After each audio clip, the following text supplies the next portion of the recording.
So it's 3 buckets: major gifts, which kind of builds all the buildings around here; the annual fund, which is what we pay our scholarship bill back to the university with; and then stewardship and special events, which is the fun part of it. So it's when you get to thank people and throw some pretty cool parties. Obviously, you have been here at the University of Missouri for a wonderful stretch of growth within all athletic departments. And I know a lot of that has been a source of excitement for not just the folks in Columbia, but for fans in general. So cool, right? I think when you think back to 2001, when I got here, the athletic administrators, their offices were in the Hearns building. That's where, like, my head coach, that's where his office was. And now we kind of like to jab the people who are in the Hearns right now. So my office is in Mizzou Arena. It's this beautiful building. Sometimes I can't believe that this is where I come to work. So, and then you think about what we've opened up. We have a brand new softball field, which is gorgeous and beautiful. And then the south end zone, which has been a game changer for our football field, our football team. Even the Matsy, where our student athletes train and they eat and everything, it's incredible. It's stuff we didn't have. And Nikki can attest to this. The college athletics has changed so much since I started in 2001. I can't imagine where it's going from here. It's crazy. Did you ever imagine when you were playing softball at Mizzou that this would kind of be the end game for you? No.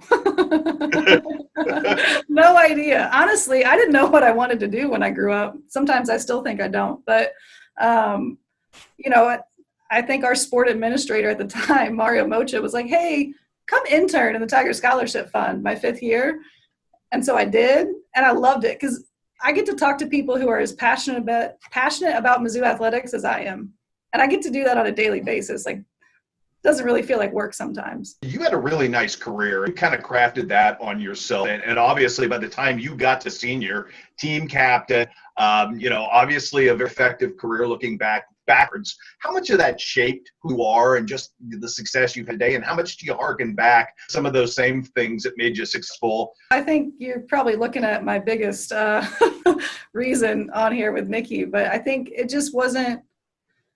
It was hard, if I'm being honest. I mean, coming to Mizzou, I took a chance. I think in a small town, you're a big fish, little pond. And I came to Mizzou, and not only is everyone as good as I am, a lot of them are better than I am.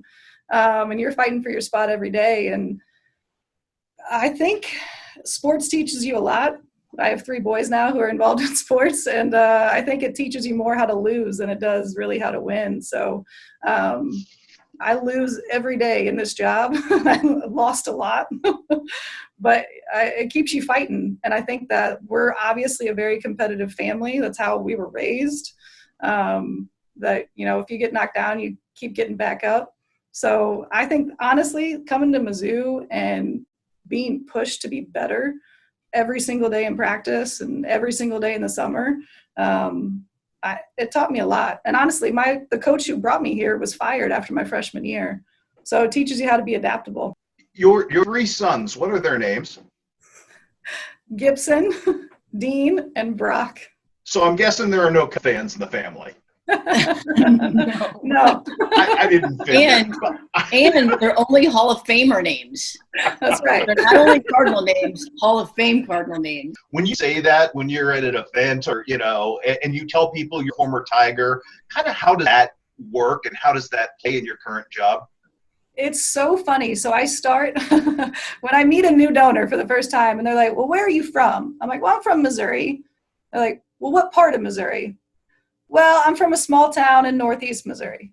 Well, what town? Oh, it's up around Hannibal, Missouri. They're like, oh, I know where Hannibal is. I'm like, all right, well, I graduated from Monroe City. And they're like, oh, I know where Monroe City is. Like, and they'll start talking about sports and stuff. And then I'll say, well, actually, I'm from Swinky.